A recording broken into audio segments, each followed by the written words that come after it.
всъщност символизира могъществото, ръководната роля, с други думи грубо ще се изразя този, който ще командва за бъдеще.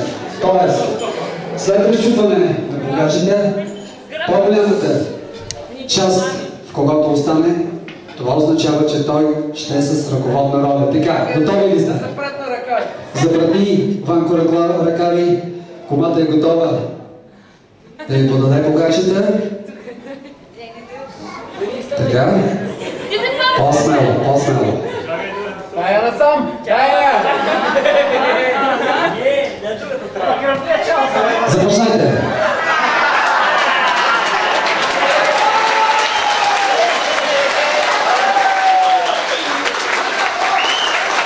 Логично финал.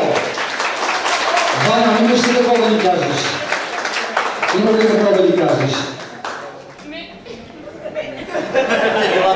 Освен още веднъж да благодаря на всички. Късмет! Късмет и обещаваш, че ще. Отдай ми си да откъсна по-голямото парче. Така. Аз ви благодаря. Оставете богачите. Сега съм избрал една песен. Позволявам си от кумовете да е като специален поздрав.